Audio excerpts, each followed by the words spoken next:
केंद्र सरकार का कहना है कि जो हॉटस्पॉट्स हैं और जो कंटेनमेंट जोन्स हैं उनमें ढील फिलहाल नहीं दी जानी चाहिए, क्योंकि वहां पे स्थितियां खराब हैं और अपने को कंट्रोल करने की जरूरत है। दिल्ली में 11 जिले हैं। दिल्ली के 11 जिले हॉटस्पॉट डिक्लेयर किए गए हैं। तो केंद्र सरकार के मुताबिक तो सभी कंटेनमेंट जोन्स में ढील नहीं दी जा सकती। हमने दिल्ली सरकार में अपनी भी असेसमेंट की।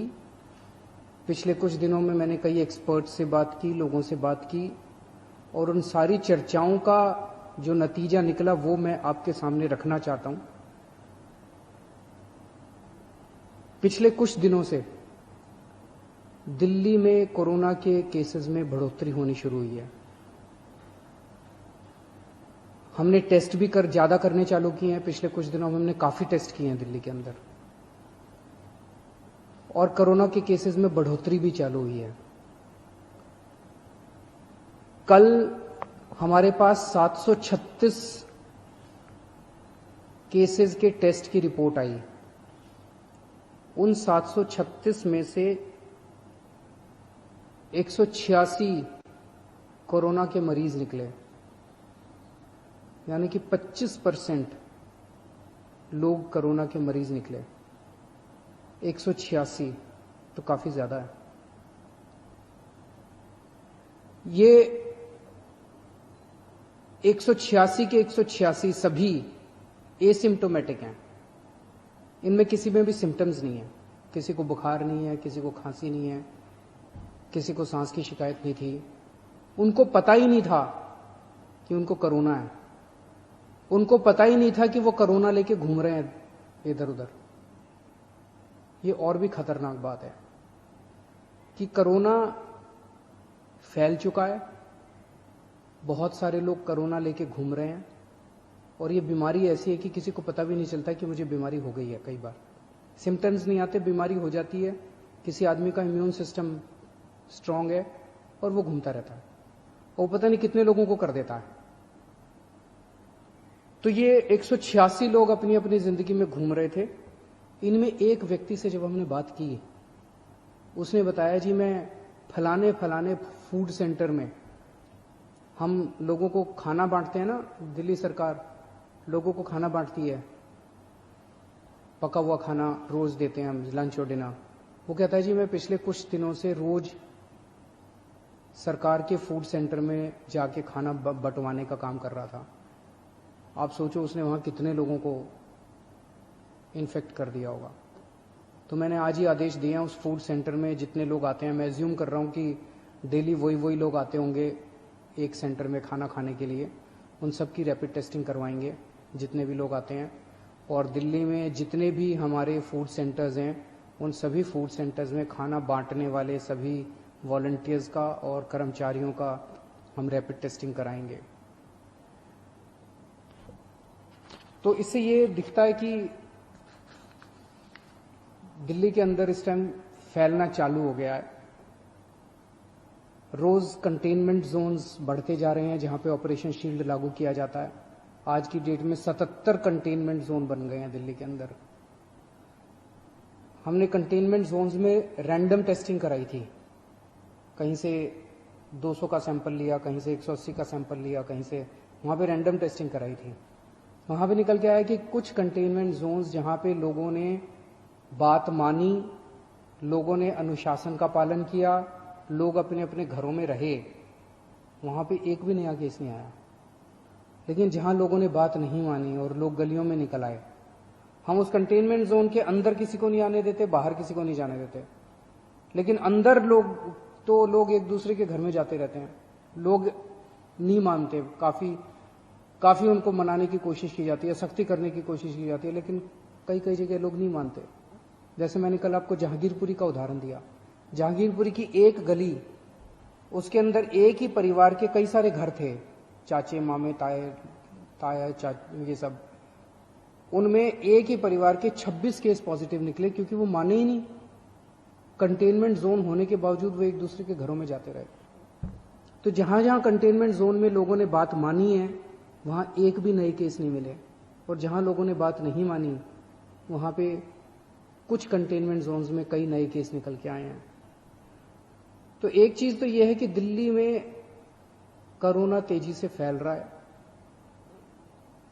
पर अभी स्थिति नियंत्रण के बाहर नहीं है, स्थिति नियंत्रण में है।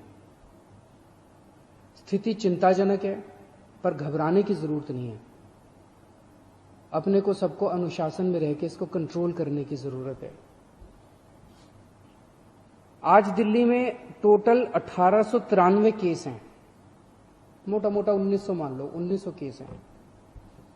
1900 में से 26 आईसीयू में हैं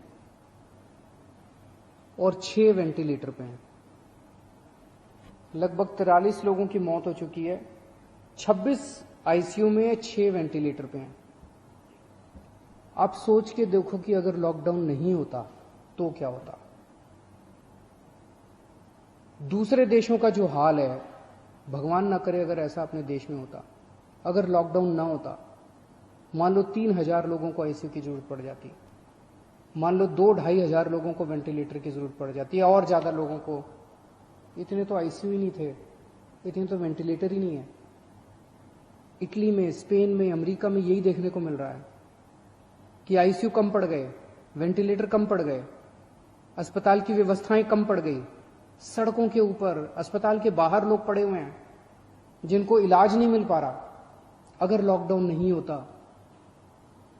तो स्थिति ऐसी हो सकती थी। लॉकडाउन की वजह से केसेस कम हैं फिलहाल। आज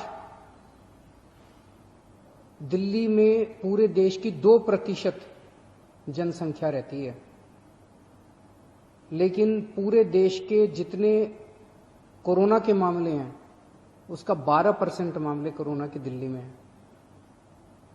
क्यों? दिल्ली देश की राजधानी है, इसीलिए दिल्ली को कोरोना की सबसे मुश्किल लड़ाई इस टाइम दिल्ली लड़ रही है। पिछले 2-2.5 महीने के अंदर विदेशों से जितने लोग आए वही लेके आए कोरोना विदेशों से, अपने देश में तो था नहीं। जितने विदेशों से लोग आए सबसे ज्यादा लोग दिल्ली में आए, क्योंकि दिल्ली देश की राजधानी है, अंतर्राष्ट्रीय एयरपोर्ट और भी कई जगह है, लेकिन सबसे ज्यादा लोग यहां आते हैं। सबसे ज्यादा लोग यहां आए, उनको हमने क्वारंटाइन में रखा, लेकिन उसके पहले नहीं रखा था, बाद में आई गाइडलाइंस। तो सबसे ज्यादा मार दिल्ली को बर्दाश्त करनी पड़ी। मरकज के अंदर जो इंसिडेंट हुआ उसका भी सबसे ज्यादा मार दिल्ली को बर्दाश्त करनी पड़ी। इसे दिल्ली पे सबसे बड़ी जिम्मेदारी पड़ी। तो आज जब ये निर्णय अपने को लेना है कि कल से कुछ ढिलाई देनी है कि नहीं देनी, मैं भी देना चाहता हूं ढिलाई। इतनी सख्ती बड़ी मुश्किल हो जाती है। कैसे लोगों का गुजारा चलेगा, कैसे लोगों की रोजी रोटी चलेगी, कैसे लोगों का घर चलेगा। लोग बहुत मुश्किल में हैं, बच्चों के स्कूल बंद है। हम भी ढिलाई देना चाहते हैं, लेकिन ढिलाई देना बड़ा आसान है। और ढिलाई दे दी और स्थिति बहुत खराब हो गई, और उसके बाद अगर आईसीयू कम पड़ गए और अस्पताल के बेड कम पड़ गए और वेंटिलेटर कम पड़ गए और ऑक्सीजन कम पड़ गई और पता नहीं कितनी अगर जानें चली गई, तो हम कभी अपने आप को माफ नहीं कर पाएंगे। इसीलिए इन सब चीजों को ध्यान में रखते हुए हमें लगता है अभी थोड़ा संयम बरतने की जरूरत है। हमने निर्णय लिया है अपने दिल्ली वासियों के जिंदगी का ख्याल रखते हुए, सबकी सेहत का ख्याल रखते हुए, कि फिलहाल लॉकडाउन की शर्तों में कोई ढिलाई नहीं दी जाएगी। 1 हफ्ते के बाद फिर से हम सारे एक्सपर्ट्स के साथ बैठ के, सबके साथ बैठ के इस पे दोबारा इसकी असेसमेंट करेंगे, और अगर जरूरत पड़ी तो उसके बाद ढिलाई दे सकते हैं। लेकिन फिलहाल दिल्ली में किसी तरह की कोई ढिलाई नहीं दी जा रही है। नमस्कार।